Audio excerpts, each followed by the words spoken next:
think about what they're doing and to try a new way. So, now the third section that we read today.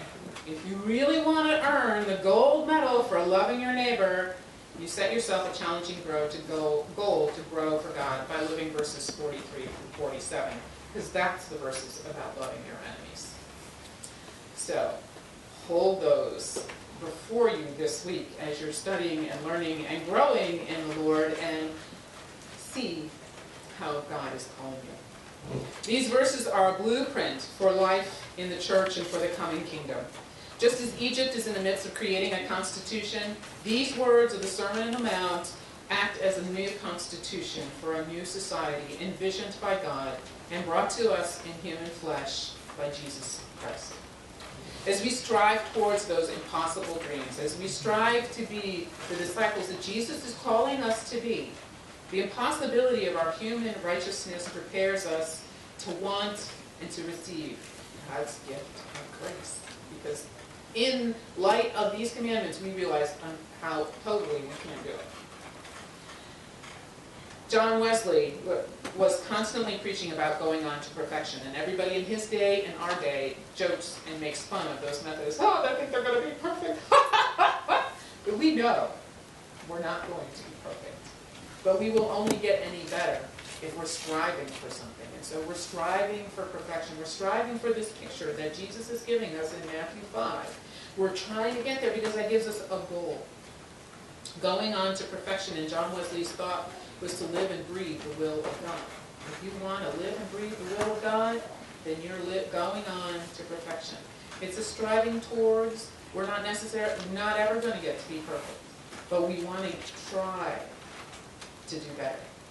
And in striving for, we're going to be living those radicalized commandments. And God knows what's in our heart. And that was Jesus' whole point about the Pharisees. But what's going on in their heart?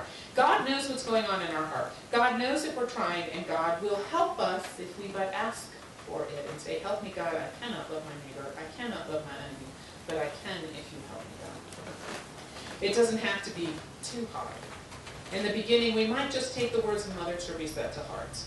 She said, smile at people.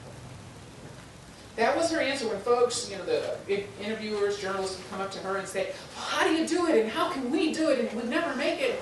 She just said simply, just smile. Start with your family and smile at them.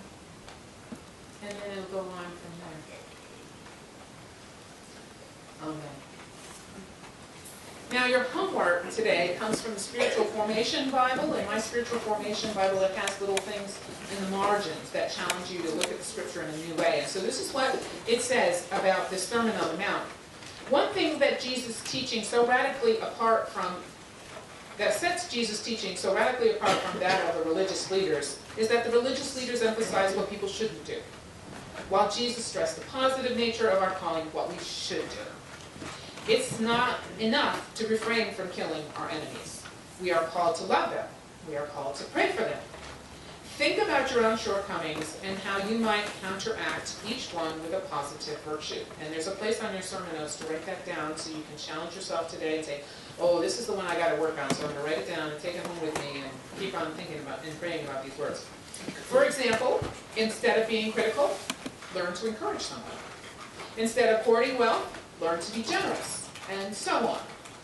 So that's our little examination of ourselves this week. Which one do we need to work on? Which one, if we don't know, ask God, and I'm sure God will help you see which virtue will help you to counteract your shortcoming. Ask God to help you go beyond merely desiring change to actually being transformed into God's likeness.